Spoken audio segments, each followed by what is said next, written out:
noite a todos. É uma honra participar desse momento especial, desse momento histórico, dos 40 anos da nossa Sociedade de Cardiologia, que tanto contribuiu com a saúde dos nossos pacientes, não só da região centro-oeste, como de todo o Brasil. Nós temos cardiologistas de excelente qualidade, na capital, no interior, todos com boa formação, todos procurando sempre atualização, procurando conhecimento. Em primeiro lugar, queria agradecer à comissão científica, à comissão organizadora, ao Dr. Marcos Tenuta, presidente da comissão científica, ao Dr. Fábio Argenta, presidente da nossa sociedade. O Dr. Fábio pediu para dar um informe sobre o QR Code do livro comemorativo aos 40 anos. Tem lá fora, os colegas, portanto, se quiserem. Bem, eu vou apresentar uma evolução histórica desde o início do conhecimento, não é científico. Eu não tenho uma formação profunda nessa área, mas pude, portanto, compilar alguns dados. E nessa trajetória a gente vai observar que pesquisadores brasileiros, que cientistas brasileiros, às custas de muito trabalho, muita dedicação, talento, contribuíram de uma forma significativa para o avanço da hipertensão, que se posicionou no mundo com uma grande contribuição brasileira.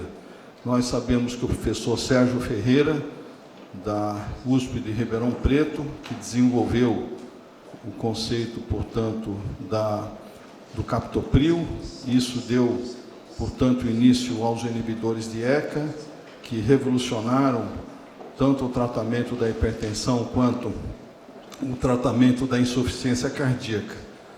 Então, nesse momento, eu quero prestar uma homenagem com essa nossa apresentação ao nosso caro, querido professor Eduardo Moacir Krieger, que é chefe da unidade de hipertensão do INCOR, não é mais chefe porque passou para o professor Bortolotto. O professor Krieger tem 94 anos de idade e tenho a honra de dizer que essa apresentação foi feita com muitos dos slides do próprio professor Krieger, que tem um reconhecimento internacional, a quem eu agradeço, e também com contribuições do próprio capítulo de livro que ele escreveu no livro de hipertensão do INCOR, lançado em 2012, onde ele faz uma abordagem profundíssima, interessantíssima. Então, aqui tem a mão do professor Krieger, e eu queria, inicialmente, agradecer também a essa grande contribuição, aqui outros colegas que eu vou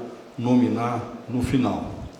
Portanto, nada a declarar em relação ao conflito de interesse. Vejam que a história da hipertensão começa com conhecimento. O conhecimento, a ciência, começa com a descoberta, portanto, a hipertensão começa com a descoberta da circulação, que foi a revolução científica do século XVI. Entretanto, nós temos antecedentes que os egípcios e os gregos, os egípcios e os chineses, já palpavam o pulso, como nós vamos ver, 2600 a.C. e na China 6 séculos antes de Cristo. A ciência antiga é caracterizada pelo fato empírica, conhecer por conhecer, saber por saber, ou seja, os seus primórdios. E um grande nome que dá um salto é Aristóteles, que em 300 a.C., não é a maior expressão do milagre grego. Ele é o criador daquele pensamento lógico, daquele pensamento da dedução científica, ou seja, quem somos, de onde viemos, como que é a natureza que nos cerca. A sua obra abrange as ciências naturais, a filosofia, a arte e a política, e de 300 a.C., vejam que durante quase 2000 anos, 300 a.C. ao século XVI, o conhecimento aristotélico ficou inalterado. Isso por quê? Porque a Igreja Católica, com seu grande pensador, uma das expressões máximas, São Tomás de Aquino, ele procurava sempre conciliar os preceitos da filosofia escolástica com os preceitos da Bíblia. Então, havia uma conciliação entre o que a Bíblia estipulava e os conceitos de Aristóteles, no sentido de um conservacionismo, né?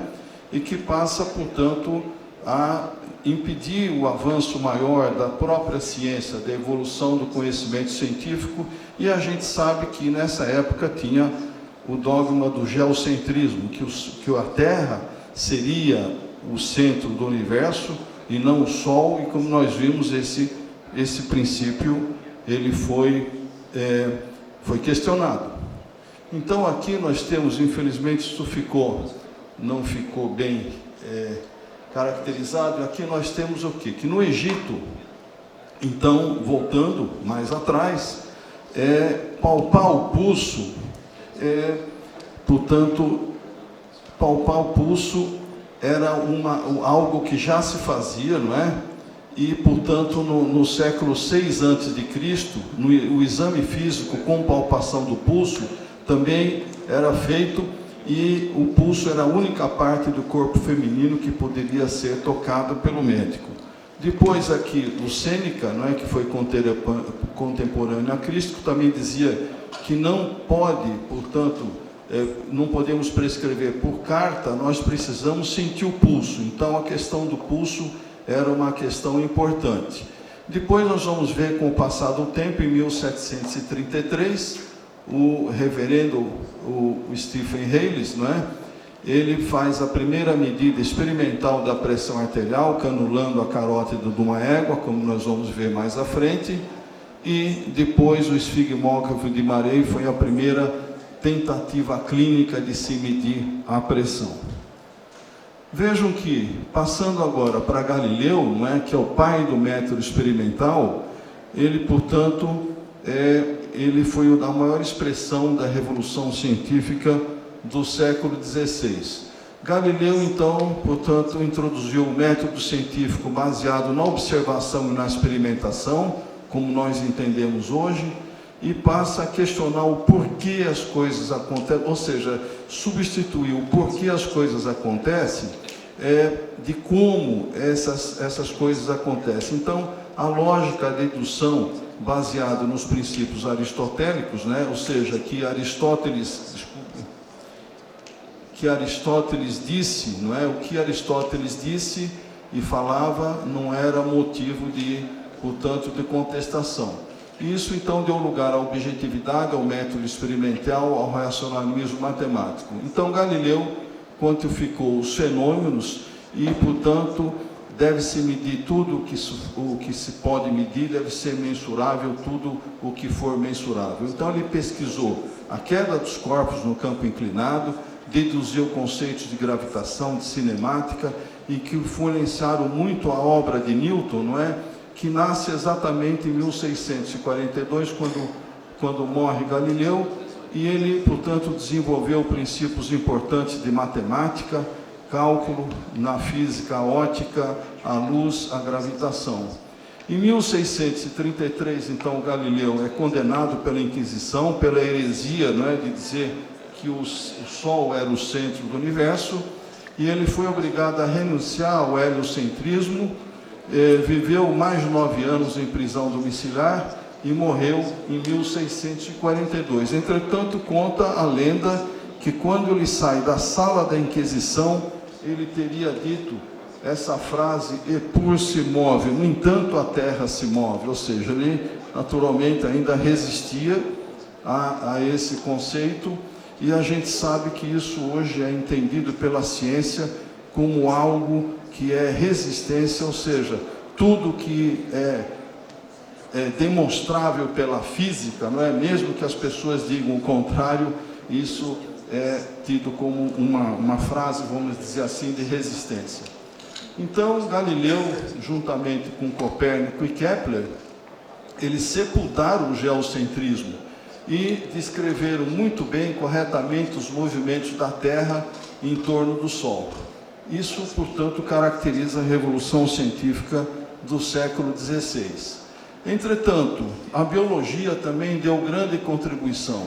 O Vesalio, Andrés Vesalio, né, foi professor da Universidade de Pádua, e que era um centro de resistência ao status quo vigente, ele contestava as ideias antigas de Galeno de há séculos. Então, ele publica o clássico estudo, o livro De Humani Corporis, não é? De 1543, onde ele descreve de uma forma clara, objetiva, todo o corpo humano. O Vesálio é considerado o pai da anatomia, e com o livro Princípio Matemática do Newton, A Origem das Espécies de Darwin, os artigos de relatividade de 1905 do Einstein e a descrição em 1953 do Hodgson e Crick da estrutura do DNA, um artigo de 2 páginas, essas constituem as obras de maior impacto do pensamento científico, posso dizer, contemporâneo. Chegamos ao William Harvey, agora sim, o início da hipertensão começa com a descoberta da circulação. O Harvey era médico por Cambridge, ele tinha o doutorado em Pádua, teve uma forte influência de Fabrício, que por sua vez foi discípulo de Vesálio e que estudou anatomia e a função das válvulas do coração. Ele volta à Inglaterra, torna-se, ocupa o cargo de médico do rei Dom Carlos, né? E passa a estudar a circulação do sangue, dos peixes, de insetos. Ele passa a fazer ligaduras, não é? E passa a saber a orientação no sentido do sangue, do fluxo sanguíneo, a sequência de contração das cavidades cardíacas, o papel das válvulas arteriais venosas. E um dia, observando um menino que sofreu fratura de costela, ele observou que o volume que o ventrículo expulsava para a periferia era 30 ml. Claro que 30 ml ele já estava considerando aquele resíduo pós-sistólico que a gente conhece, não é? Ou seja, o volume sistólico seria 30 ml. Ele viu que o coração do menino batia 2.000 vezes em 30 minutos. 2.000 vezes 30 ml, ele chegou à conclusão que 60.000 ml, que são 60 litros, era o volume ejetado pelo ventrículo em meia hora. Portanto, ele chega à conclusão que esse ventrículo tinha um débito cardíaco, manipulava 120 litros por hora, que excedia a capacidade de sangue dessa criança, e daí ele chega à conclusão de que o sangue circula por um circuito fechado, indo pelas artérias e retornando pelas veias. 2 anos após, portanto, a morte do Harvey, o Malpighi, em 1659, o Harvey morreu em 57, ele descreve os capilares e, portanto, assim fecha a união das artérias com as veias. Portanto, o Harvey, com esse livro, não é, que é Exercitatio Anatomica de Motu Cordis, que é o mais conhecido, e Sanguinis e Animalibus, em 628, ele, portanto, é praticamente o pai da história da fisiologia e da implantação do método científico. Vejam que o próximo passo foi dado por aquele reverendo, aquele clérigo inglês, o Stephen Haynes, em 1733. O que ele fez? Ele era membro da England Royal Society e ele mede pela primeira vez de forma experimental a pressão de uma égua. Primeiro ele canulou, não é, a carótida jugular com tubos de cobre e que tinham continuidade com tubos de vidro, e ficou impressionado com a altura da pressão do sangue da égua, portanto, então ele mediu pela primeira vez a pressão hidrostática do sangue, e essa foi a primeira medida experimental, não é clínica porque foi animal, não é? E assim ele analisou ainda a influência da respiração, da hemorragia, da atividade muscular e as variações do débito cardíaco. Descreve de uma maneira correta a função do reservatório elástico das artérias, né? Descrevendo a questão da complacência arterial, e daí passa já ter sentido a ideia da resistência periférica. O próximo passo foi dado pelo Poiseuille, né, que é praticamente o pai da hemodinâmica. Então, ele estabelece as leis da hidrodinâmica, ou seja, as relações entre pressão, fluxo e resistência, e ele avalia o gradiente, faltava avaliar o gradiente, né, que fazia, para o sangue circular, é preciso que haja uma diferença de pressão, de um ponto de maior pressão para um ponto de menor pressão para o sangue circular. Então, seriam os pontos necessários para segurar a circulação. Ele observa, então, a influência da viscosidade do líquido, do comprimento do tubo e da resistência. Aquela clássica pressão é igual fluxo de resistência, a gente pode inverter que fluxo é igual pressão sobre resistência. Ora, se no organismo humano nós precisamos manter o fluxo normal, o cérebro, né, o fluxo estável, toda vez que aumenta a resistência para a gente manter essa equação igual, a pressão tem que aumentar. Então a pressão nada mais é do que uma resposta ao aumento da resistência periférica. Então ele observou que a arteríola representava o segmento que oferecia maior resistência, mais uma contribuição aqui com a resistência periférica, e por meio da dinâmica dos fluidos ele ainda estabelece a importância da viscosidade, do comprimento do tubo e etc. Bem, chegamos ao Bright, não é? A doença de Bright, em 1883 e 36, ele estabelece a correlação entre doença renal crônica e hipertrofia cardíaca, ou seja, a hipertrofia de um renal crônico, a Bright's disease, era devido à sobrecarga da resistência aumentada dos vasos. Esse foi praticamente o primeiro conceito de hipertensão. Ele ainda verificou a presença de uma proteína coagulável que tinha correlação com edema, que tinha relação também com doença renal.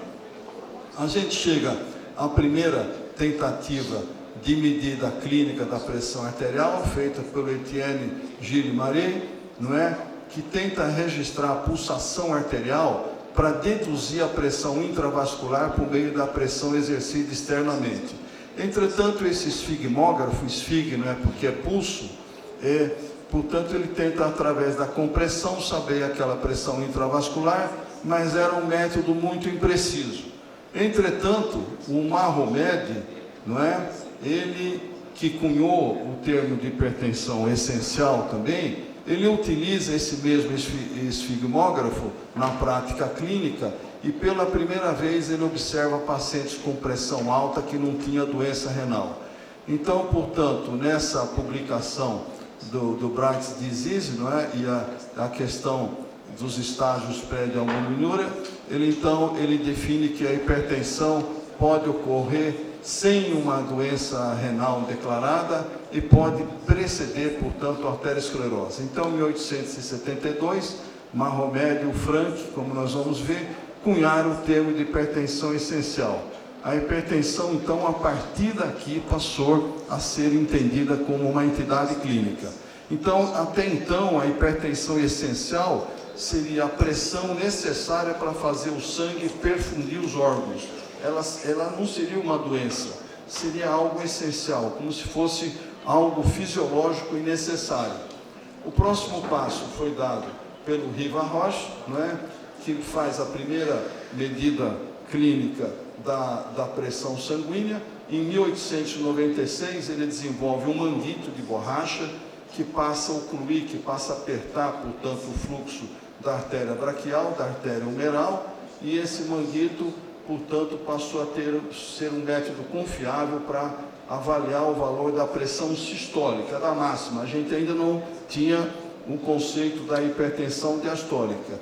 E assim, o aparecimento, não é, do pulso arterial marca a presença da hipertensão sistólica.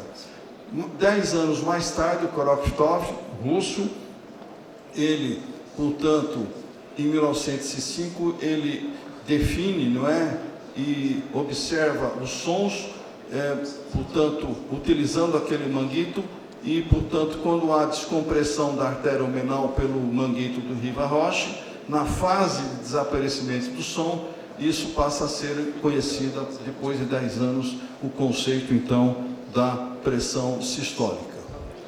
Vejam que em 1910, não é, já tínhamos um aperfeiçoamento do manguito de Riva-Roche e os novos estudos do som permitiram grandes avanços na identificação dos hipertensos, já no final do século XIX e início do século XX. E aqui isso é todas essas pessoas aqui observando com grande admiração e interesse a medida da pressão arterial era praticamente um ritual, isso em 1910. Então surge aqui o Frank, não é, com aquele conceito de hipertensão essencial, e ele dizia que o termo hipertensão essencial é um termo, é um adjetivo originariamente cunhado por Frank, que reflete a crença de que é necessário uma pressão, a pressão arterial, não é? É necessária para como um mecanismo compensatório para garantir uma perfusão e uma meta, portanto, adequada do sangue para vencer a resistência das artérias esclerosadas. Essa crença persiste por muitas décadas, aqui de 30 a 50, não é? E isso passou a ser, portanto, registrado em diversos livros, textos e diversas publicações. Assim, então, portanto, reafirmando, a hipertensão essencial seria uma resposta natural, necessária, essencial para a adequada perfusão dos órgãos devido à esclerose das artérias e seria também uma consequência natural do envelhecimento. Então, surgem alguns livros, não é, que tem esse tipo de frase, como John Hay aqui, dizendo que o grande perigo, não é, de um homem que tem a sua pressão arterial, não é, portanto, descoberta, o grande perigo de um homem é ter a sua,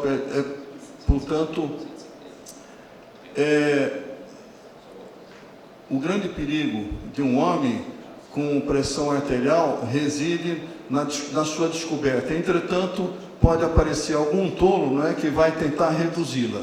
Enquanto o Dudley White, ele diz que a hipertensão pode ser um importante mecanismo compensatório, não é, mas que não deve ser mexido, que não deve ser adulterado, mesmo que se possa controlá-la. Portanto, a ideia de alterar a pressão arterial, não mexo na pressão arterial, que ela é necessária para a progressão do sangue. Então, a hipertensão essencial deveria ser traduzida como hipertensão primária, mas foi erroneamente interpretada como uma reação adaptativa essencial que desencorajou muitos médicos a tratar os pacientes hipertensos. Então, vejo que pela primeira vez a hipertensão surge como risco cardiovascular a partir da década de 30, em que especialistas de estatísticas aplicadas, analisando dados atuariais de companhias americanas de seguro, mostraram a relação entre hipertensão e mortalidade.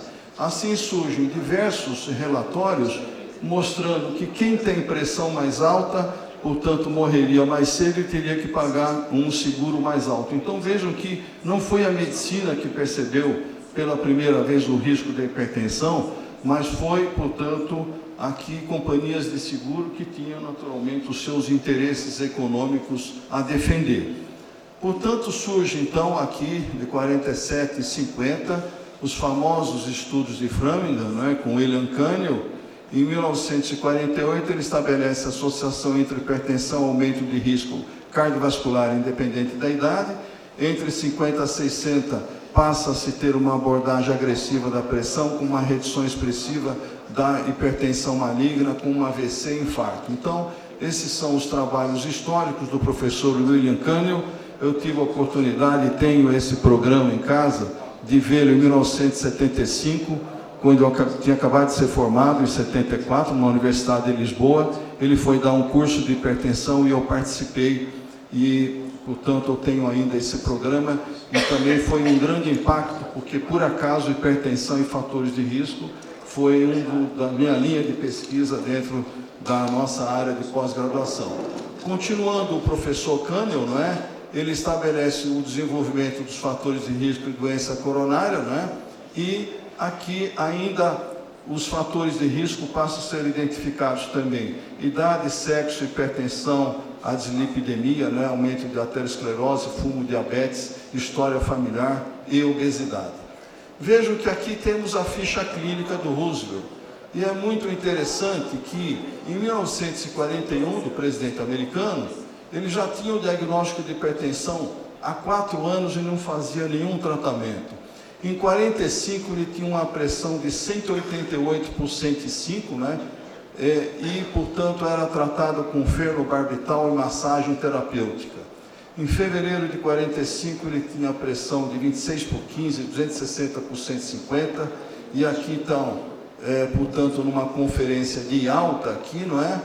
Ele passa mal com insuficiência cardíaca, dispneia, ortopneia, letargia, sonolência. Em 12 de abril de 45, vejo com uma pressão aqui na casa dos 300 de sistólica, com 190 de diastólica, ele tem uma cefaleia intensa occipital e morre por um AVC hemorrágico. Médico, portanto, e os médicos da Presidência da República não faziam nada, e esse fato foi aqui noticiado. Aqui, em maior aumento, aqui, a ficha clínica dele, mostrando aqui o dia D da invasão da Normandia, e etc., todos os fatos históricos, e uma hipertensão maligna, não é? A gente sabe que hoje hipertensão é marcador de AVC, e que como eu vou mostrar mais à frente, a pré-hipertensão já é fator de risco. Como dizia o professor Flávio Fux, numa palestra no Rio de Janeiro, num dos congressos da Sociedade Brasileira de Hipertensão, ele dizia: muita gente aqui em Copacabana está tendo AVC com pressão normal, ou seja, porque o pré-hipertenso já aumenta risco, que a gente sabe que esse risco pode aumentar de níveis tão baixos quanto 115 por 75 a partir daí. Bem, aí nós chegamos ao grande nome da medicina inglesa, britânica, o Pickering, não é? E que, portanto, ele, brigando e portanto, com muitos outros, ele conceitua que a hipertensão, ela é uma questão de número, de quantitativo e não qualitativo, tem origem multifatorial, e, portanto, ele define a pressão arterial como uma variável de risco contínua a partir de um determinado valor arbitrário. Nós sabemos que esse valor arbitrário, a partir daí que aumenta o risco cardiovascular. Posteriormente, o Tigers, não é, e o Bergman, eles pegam o rim e o extrato de córtex renal de coelhos. Eles observaram elevação persistente da pressão arterial em animais de experimentação. Isso eles chamaram essa substância de renina, porque vinha do rim, e essa substância vasoativa termolável, chamada de renina, passaria do rim para a circulação, causando a hipertensão. Então, como a renina era insolúvel em álcool e fatores depressores renais, os resultados não foram reprodutíveis e a renina caiu em desuso a partir daí. Tentaram ainda depois diversas experimentações, nefrectomia parcial, irradiação dos rins, embolias múltiplas, substâncias nefrotóxicas, ligadura dos ureteres, não é? Até que Goldblatt, né? Isso foi fantástico, ele estabelece o papel do rim na hipertensão, ou seja, o início da descoberta do sistema renina-angiotensina, que vai revolucionar o tratamento da hipertensão. Então, por meio desses estudos experimentais, ele, portanto, desenvolveu com essas pinças, chamado pinça de Goldblatt, um método de constrição da artéria renal de cães, daqui o Fosse, e, portanto, utilizando grampos de prata ajustáveis, causando hipertensão renal crônica, que, portanto, daí resultaram todos os estudos do sistema renina-angiotensina-aldosterona. Aí chegamos a esses dois grandes nomes, o Page e o Braun Menendez. O Braun Menendez da escola argentina, não é, de hipertensão, que passaram, como portanto, o Goldblatt percebeu, e por meio de constrição, apertando as artérias renais, aumentava a pressão, eles voltaram a intensificar a pesquisa dos agentes constritores em nível renal, e, simultaneamente, o Page desenvolveu em 1957, simultaneamente ao Braun Menendez, a angiotonina, esse ele chama de angiotonina, essa molécula, que é a mesma coisa, a hipertensina, e depois, num congresso em Michigan, quando eles estavam comemorando os 25 anos da descoberta do Goldblatt, eles, portanto, entraram num acordo de se chamar angiotensina, que é como nós conhecemos hoje.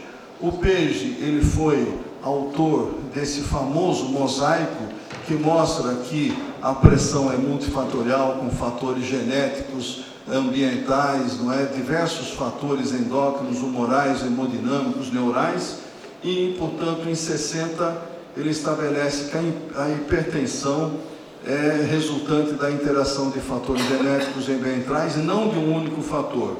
Ele participa ainda da descoberta da serotonina e suas funções e o papel do sistema nervoso na hipertensão.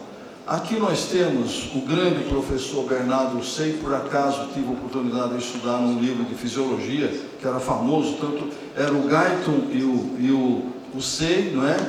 E ele, portanto, tinha feito a descoberta da angiotensina, não é? E os discípulos do Say, não é? Liderado por Braun Menendez, que fez a descoberta da angiotensina. Essa é uma foto oferecida pelo professor Say, ao professor Krieger, não é? Uma foto que ele coloca. E aqui estão todos os discípulos, inclusive um deles aqui, o prêmio Nobel, não é? Esse Lenoir, e aqui está o professor Say, e com toda a sua equipe, que era praticamente o que tinha de mais avançado na época.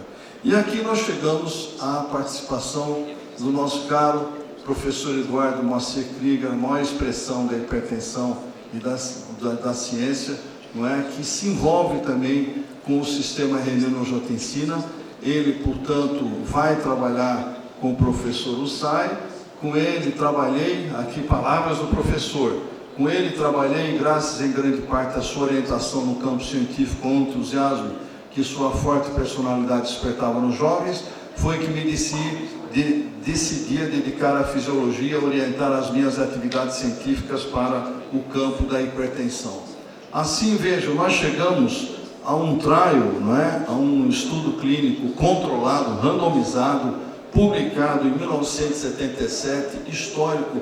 Vejam, um N de apenas 143 pacientes, em que esse famoso estudo dos veteranos, né, da Administration Veterans, portanto, observou os efeitos do tratamento da mobilidade da hipertensão, resultado, portanto, de pacientes com pressão arterial diastólica na faixa de 115 a 119, a 129. Portanto, hipertensão na faixa moderada. Vejam que, contra a placebo, esse trabalho não seria mais possível hoje, seria antiético, observou-se uma importante redução da mortalidade e da morbidade também, com o tratamento com hidroclorotiazida, reserpina e hidralazina. Então aqui nós temos os avanços na década de 40, potássio, a dieta de Kempner, não é? A simpatectomia, na década de 50 aparece a Rauwolf-serpentina, os bloqueadores ganglionares, os alcaloides e a hidralazina, que nós estudamos, que nós trabalhamos com ela até hoje, utilizamos, os diuréticos tiacídicos, a grande descoberta da década de 50, na década de 60, os receptores agonistas alfa-adrenérgico, a espironolactona, que muito importante na hipertensão resistente, os receptores, portanto, antagonistas beta-adrenérgicos. Na década de 70, o sistema renino-angiotensina, os inibidores de ECA e os alfa-1, os antagonistas de cálcio 80, na década de 90, os bloqueadores dos BRAS, né, de receptor da angiotensina, que nós utilizamos, os antagonistas da endotelina e o alisquireno aqui, o inibidor de renina, que não deu certo. Portanto, vejam, como falamos até ontem, a diabetes tem muitos avanços nos últimos 10 anos, mas na área de hipertensão nós temos, portanto, praticamente os novos fármacos estão praticamente parados aí.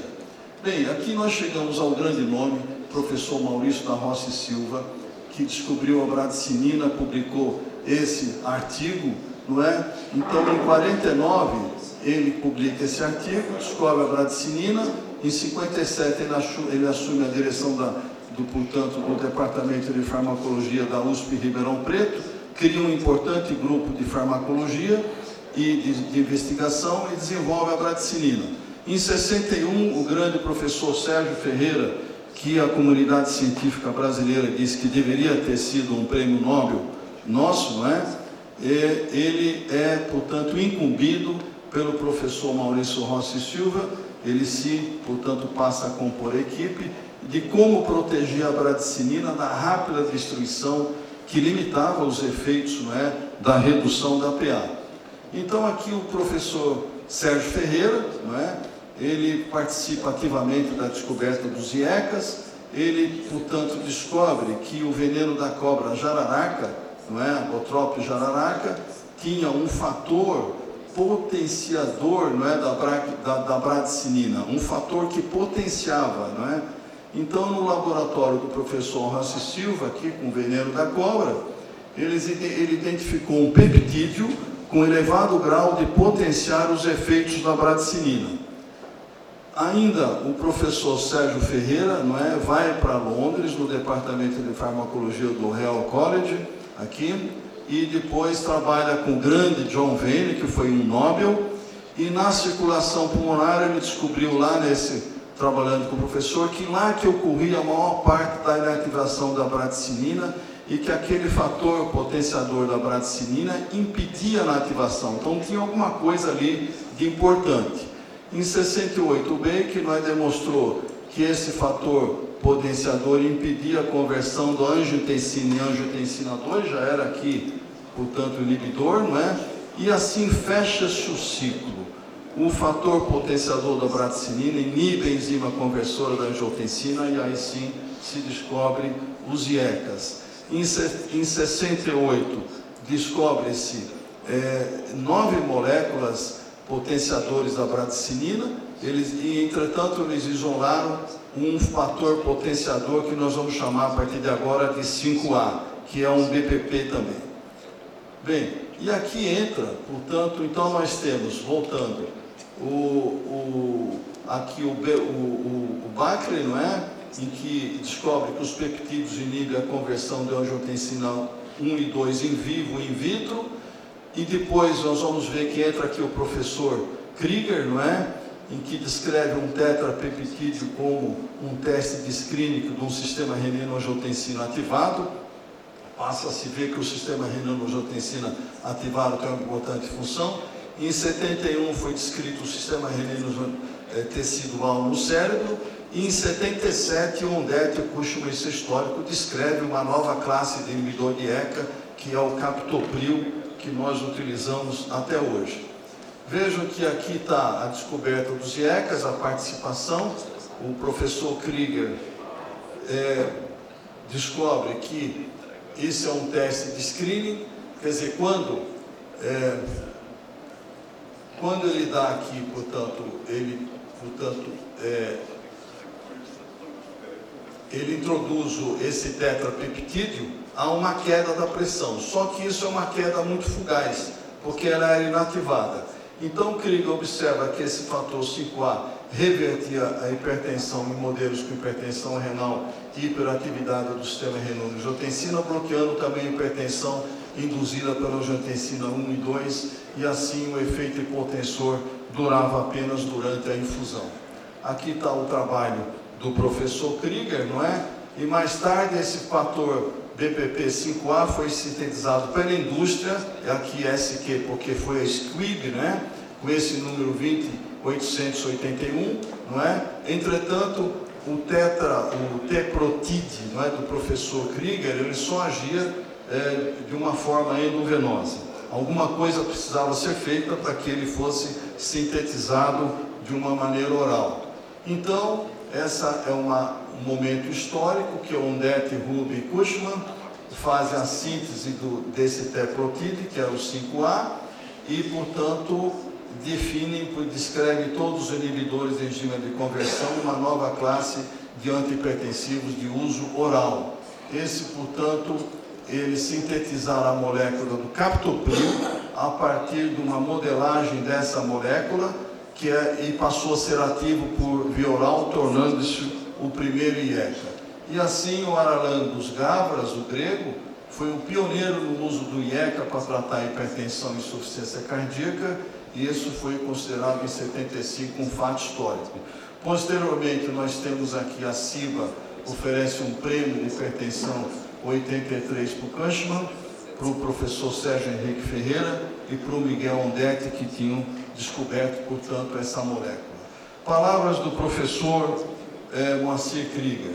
A síntese do captopril abre uma nova era na terapêutica das doenças cardiovasculares. E quais são as lições desse IECA para nós?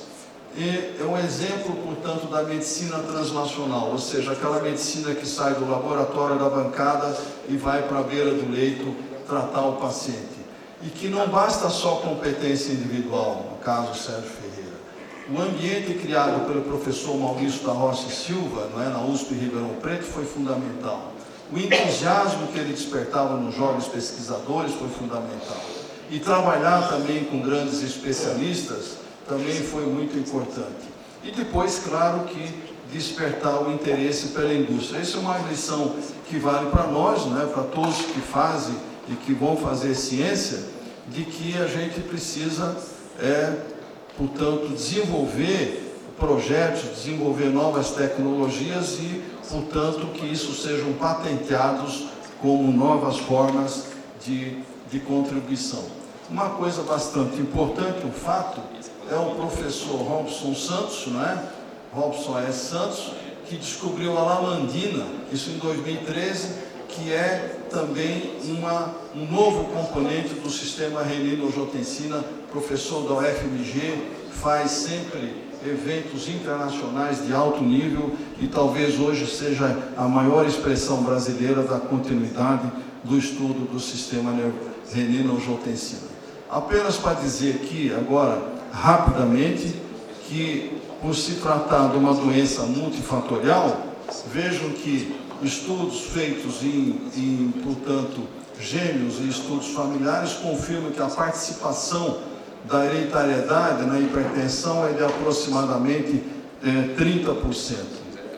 Que estudos, evidências genômicas, variantes, portanto, genômicas, com bases moleculares, mostram, quer dizer, a extremo polimorfismo do sistema renina-angiotensina-aldosterona, e a análise genética de mais de 1 milhão de pessoas identificaram 535 novos LOCI associados à hipertensão arterial, mostrando todas essas variantes, Depois, o Guyton, ele percebe que a partir do momento de uma variação brusca da pressão arterial, em segundos, minutos ou em horas, múltiplos mecanismos extremamente complexos, passam a atuar de uma maneira mais precoce ou de uma maneira mais tardia, inclusive a questão também da natriurese, da questão do sal, mostrando também a participação desses sistemas todos. Posteriormente, o Foucault percebe todo o sistema de remodelagem portanto, da hipertrofia, da vasoconstrição, das alterações tróficas dos vasos, Isso, portanto, é um outro momento importante multifatorial também. E a hiperatividade vascular. A participação do sistema nervoso simpático em nível vascular, cardíaco, renal, metabólico, outro fator. Como nós vamos ver, o professor Krieger vai falar isso, a gente vai passar um videozinho do professor. O sistema baroreceptor também participa como um dos mecanismos multifatoriais. Portanto, a questão da ingesta de sódio, nós sabemos que as pessoas são sal sensíveis ou sal resistentes, 99% sal sensíveis, Isso, portanto, a questão do sódio também é muito importante. A questão da participação da obesidade na hipertensão, desviando essa curva aqui para a direita, e, portanto, o indivíduo ganha peso, ele se torna hipertenso, e a síndrome metabólica também mostrando a participação da hipertensão, da obesidade visceral, a participação do endotélio, todos aqueles fatores óxido nítrico, os fatores relaxantes do endotélio também. E, ultimamente, também a questão da inflamação, de que a hipertensão nada mais é também do que uma doença inflamatória, na medida que as citocinas, as interleucinas, elas estão aumentadas também nos indivíduos hipertensos. Apenas para dizer que a partir de 1977 começam a surgir os joints, com as definições de hipertensão arterial sistólica, diastólica, os seus diferentes níveis, todos os joints, né? E, portanto, tanto para a pressão arterial sistólica como diastólica, isso é muito importante que nós conheçamos as diretrizes. E apenas para registrar agora, nos finalmente, não é, a participação do professor Krieger, junto com os maiores nomes, não é, das sociedades internacionais de hipertensão. Aqui aparece também a participação do professor Krieger, não é, junto com os grandes nomes da hipertensão em nível mundial. Aqui. E, portanto, o professor Krieger se torna um fundador da Sociedade Interamericana de Hipertensão, não é? Quando participaram 43 indivíduos, não é? Esse meeting ocorreu, portanto, em Rochester, em 1976, e ele assume a vice-presidência dessa sociedade.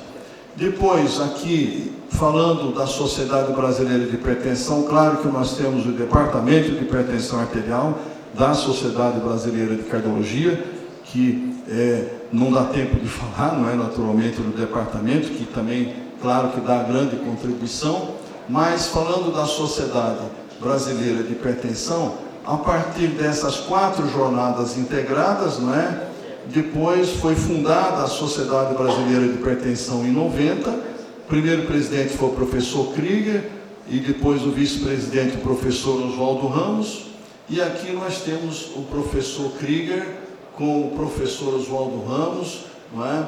A Maria Helena Catelli, professora da USP, aqui o professor falecido armênio da Bahia, não é? E um fato interessante que eu gostaria de dizer é que em 1974 o professor Oswaldo Ramos, professor Dirceu, que é da Escola Paulista de Medicina, não é? Vizinho ali da nefrologia. Então, professor Dirceu, o professor Oswaldo Ramos esteve aqui e juntamente com o nosso reitor, professor Gabriel, que na época portanto, ele foi reitor de 1970 a 1982, e eles visitaram todos os hospitais em 74 para ver se Cuiabá podia receber uma faculdade de medicina. E depois de 2 dias, não é, o professor Célio Cunha, isso está no livro que eu vou publicar sobre a história da medicina, depois de 2 dias eles se reuniram num jantar, cansados depois de tanto andar, e veio também o professor Benedito Filadelfos, da UFMG, e eles tinham que decidir se ia ter ou não faculdade de medicina em Cuiabá, e isso ocorreu em 74, eles vieram pelo MEC, não é? E quando o professor Célio da Cunha viu que ia ser uma negativa, porque em 74 nós tínhamos uma única enfermeira padrão, não é? Então o professor Célio da Cunha propôs ao professor Oswaldo Ramos, por que a Escola Paulista de Medicina não pode ficar como retaguarda da nossa FMT? E foi isso que salvou realmente eles deram um parecer positivo, e nos próximos 6 anos nós conseguimos, portanto, criar a infraestrutura para criar o curso de medicina, cuja primeira aula começou em dia 3 de março de 80, dado pelo professor também da Escola Paulista de Medicina, José Carlos Prates. Então, o professor Oswaldo Ramos, além da hipertensão, nós podemos dizer que ele também foi um pai aqui para a criação da Faculdade de Medicina da FMT. Bem, o professor Krieger, agora com 94 anos, deu o seu cargo de diretor aqui para o professor Bortolotto, não é, que é do INCOR, e eu estava falando da primeira, de 1990 até agora. Então, nós vamos agora no 30º congresso. Esse foi o congresso que está o professor Décio Mion, que é o professor da Federal de Minas Gerais, e, portanto, nós estamos na 30ª.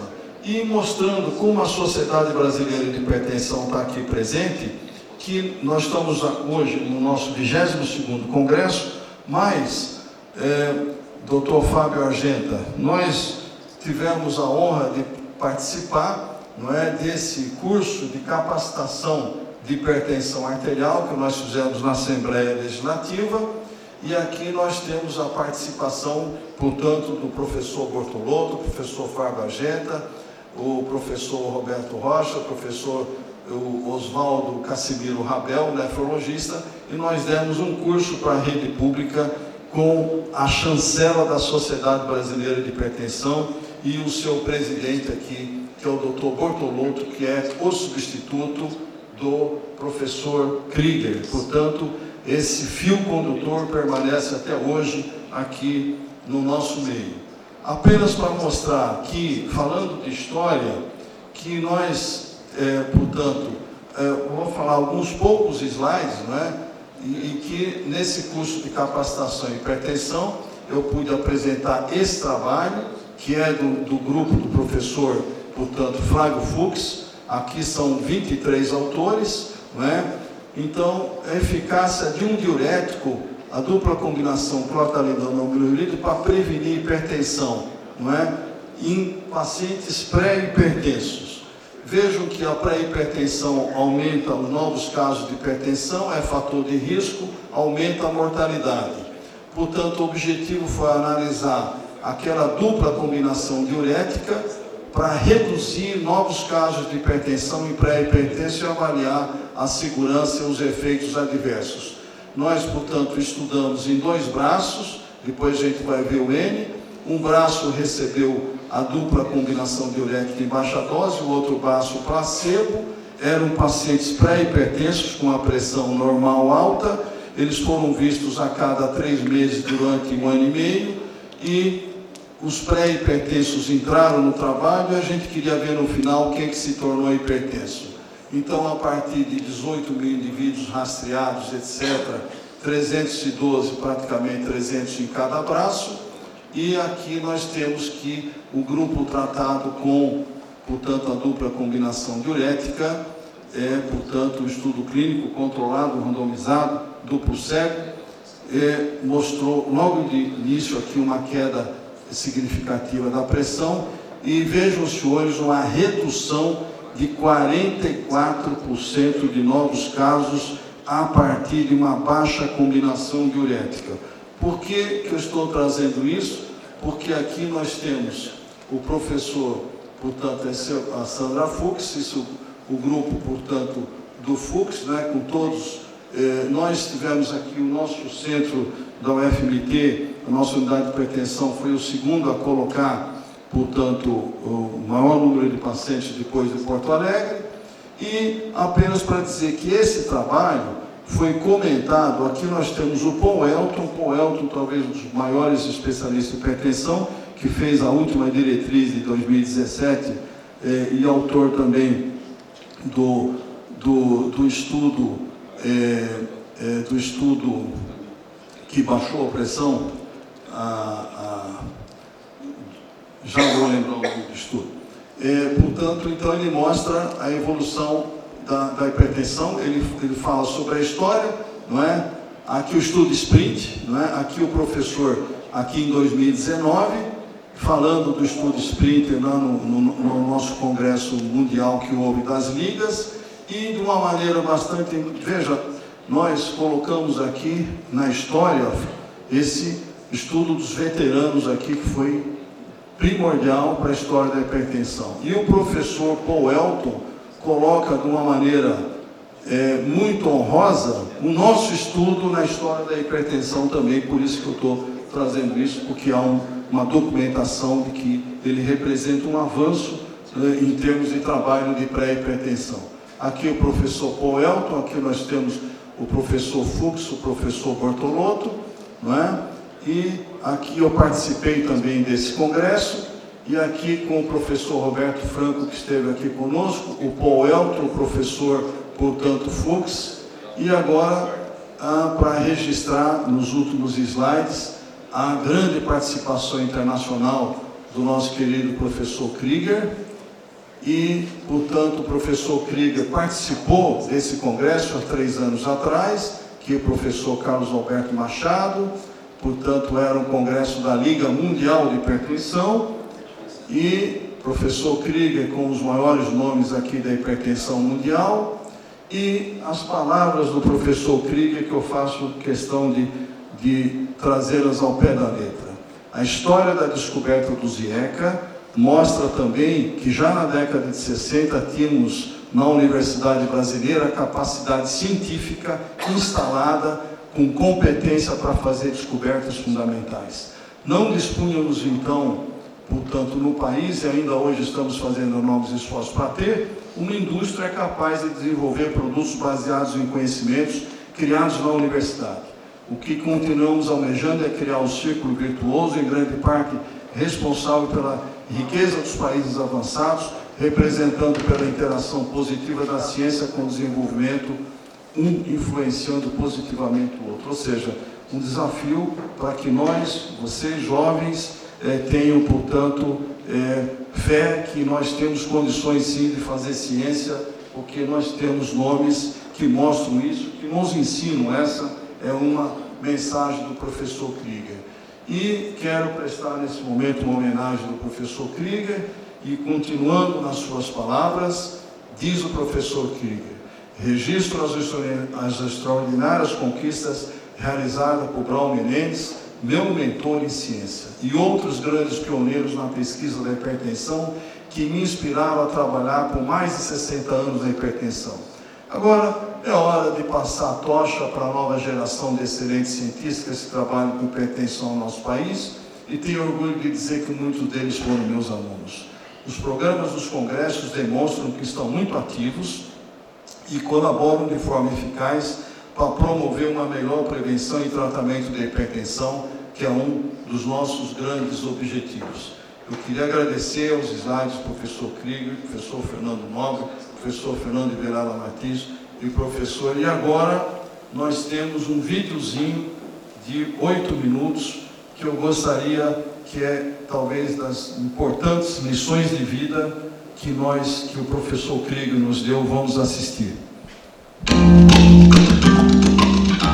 Eu me criei no interior do Rio Grande do Sul, num lugarzinho muito pequenininho, que era o município de São Luís Gonzaga das Missões, e que só tinha um elementar. Meu pai era um comerciante, então ele deu um jeito de me mandar estudar fora. Eu fui escolhido o homem da família que teria que estudar. Na faculdade, até o 3º ano, eu achei ainda que ia voltar para o interior, para fazer medicina no interior. Recém-formado em Porto Alegre, na Faculdade de Medicina, eu encontrei um grupo de fisiologistas argentinos liderado pelo professor Bernardo Say, Prêmio Nobel de Fisiologia e Medicina de 47, e entre os discípulos dele notáveis, Eduardo Braun Menendez, que havia descoberto a angiotensina, que é uma das substâncias muito importantes na regulação da pressão arterial. Eu não queria nada com fisiologia, eu queria ser clínico. E aí eu fui lá fazer dessas coisas assim, tá bom, eu vou fazer um estágio. Aí nunca mais voltei, né, para a clínica. E fui a Buenos Aires, fiquei lá uns 7, 8 meses, no laboratório do professor Bernardo Say. Fui aos Estados Unidos para completar minha formação científica. Eu ia com bolsa da Rockefeller. E o Bernardo Say é que me indicou o lugar que eu deveria ir. E ele disse que o melhor fisiologistas cardiovasculares era lá nessa universidade, que era uma universidade do sul dos Estados Unidos, da Geórgia. A Rockefeller disse: não, ele não pode, ele tem que ir para uma universidade da costa leste ou costa oeste. É lá. Ele disse: sim, pode não ser a melhor universidade, mas ele é o melhor pesquisador cardiovascular. E era realmente. William Hamilton era o fisiologista, e junto com ele tinha o Raymond Alquist, que descobre todos os beta, os receptores alfa, beta, adrenérgicos, era o Alquist. Então eu aprendi os alfa e beta receptores com o próprio criador, o Alquist. Cheguei em Ribeirão Preto em 57, estava se formando a primeira turma, Ribeirão Preto começou em 52, e encontrei um ambiente notável. Quer dizer, Ribeirão Preto era cativante, porque a faculdade foi formada dentro da Universidade de São Paulo, uma segunda faculdade de medicina, mas com uma ideia básica de pesquisa. Então eu não tive dificuldade em montar as minhas coisas de cardiovascular. E comecei a trabalhar.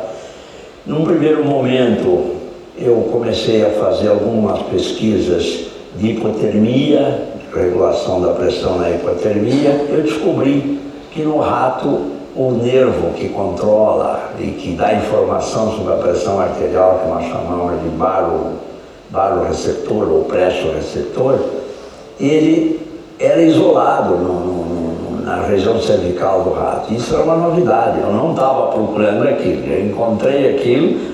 Encontrando, eu realmente resolvi estudar e fazer um estudo sistemático. E aí saíram vários trabalhos sobre, até como ele trafega esses nervos, as características desses nervos no rato para regular a pressão arterial. E agora já tem vários trabalhos na literatura que estão mostrando em hipertensões resistentes que a estimulação do baroreceptor pode ser uma medida terapêutica. Em 85 eu aposentei em Ribeirão, com 56 anos de idade, vim porque fui convidado para desenvolver a hipertensão no INCOR e desenvolver de forma integrada. Então agora é que começa a parte clínica. Então eu vim para São Paulo para fazer isso, continuar a minha pesquisa experimental, que era o que eu sabia fazer, tinha um reconhecimento internacional, mas eu queria também fazer a pesquisa clínica, que eu não estava fazendo em Ribeirão Preto. Eu lá só trabalhava no departamento de fisiologia. Eu consegui uma equipe, que é para o que eu vinha fazer aqui, uma equipe integrada. Fisiologistas, clínicos, biologistas moleculares, educação física, enfermagem, psicologia, nutrição, todos voltados para estudar hipertensão. Então não tem dúvida nenhuma. Quer dizer, esse grupo aqui do INCOR é o grupo de ponta. Em 93 eu me tornei presidente da academia.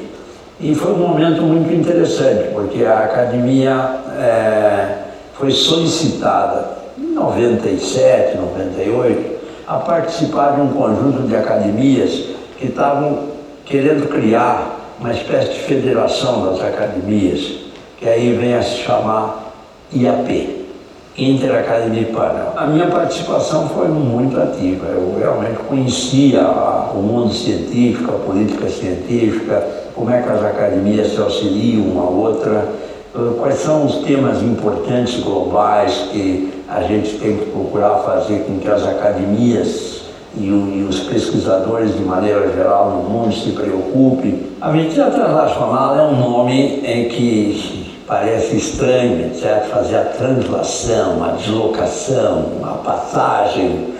A ideia é acelerar a passagem do conhecimento da bancada para a clínica e da clínica à bancada, porque se você colocar o pessoal de área básica com o pessoal de área clínica, eles também começam a ver quais são as prioridades do clínico, quais são as coisas que acontecem na patologia e que não tem explicação e que poderiam ir à bancada para poder ser estudadas em condições, digamos, que não se pode fazer na clínica, pode fazer em órgão isolado, em célula, em animais de experimentação. A ideia antiga, que se criou um termo novo e está se polarizando esse termo, e eu acho que é muito bom, porque às vezes um termo novo, tá certo, desperta interesse. Então é isso que eu estou fazendo agora, tá certo? Eu estou com uma disciplina chamada cardiologia translacional, estou procurando auxiliar o pessoal a fazer projetos, aproximar. Não pode ficar com a ideia de que o que está bom, o que está aí está tudo bom. Tem que sempre ter essa ideia de melhorar. E melhorar, às vezes, procedimentos. A inovação, ela não é toda ela radical, de você descobrir uma coisa completamente. Ela é incremental, você melhora as coisas. Então é isso que eu estou fazendo. Eu nunca fiz carreira no sentido de corporativo, de sociedades. Eu sempre fiz parte dessas associações de academia, porque eu estava trabalhando na bancada e continuava trabalhando. Então, acho que... O senhor se vê como um cientista e professor. Sim, eu sou um professor cientista, mas ativista. Eu acho que esse é o mote, quer dizer, o cientista ele não pode ficar lá só lá na bancada dele. Ele tem uma obrigação social, ele tem que fazer com que a ciência realmente reverte em benefício social. E eu tive grande sensibilidade a isso. Nós não temos mais recurso financeiro para dar tratamento a todo mundo. Nem Estados Unidos. Nem Estados Unidos tem possibilidade de dar hoje o recurso. porque está tão caro, etc. Então nós temos que fazer isso, nós temos que trazer a prevenção da doença para um terreno que é mais barato e com muito mais repercussão, porque a pessoa vai ficar mais tempo gozando de boa saúde. Ninguém vai adoecer, mas ele fica mais tempo com saúde, tá certo? E não ter uma doença precocemente, aos 40, 50 anos, e a sociedade tem que mantê-lo doente mais 20, 30 anos. Então o médico não pode ficar só com a ideia curativa, ele tem que fazer uma visão, digamos, mais de prevenção da doença, envolvimento com a sociedade, etc. E aí a educação é fundamental, né? A educação de ciência e educação da saúde dentro da educação de ciência.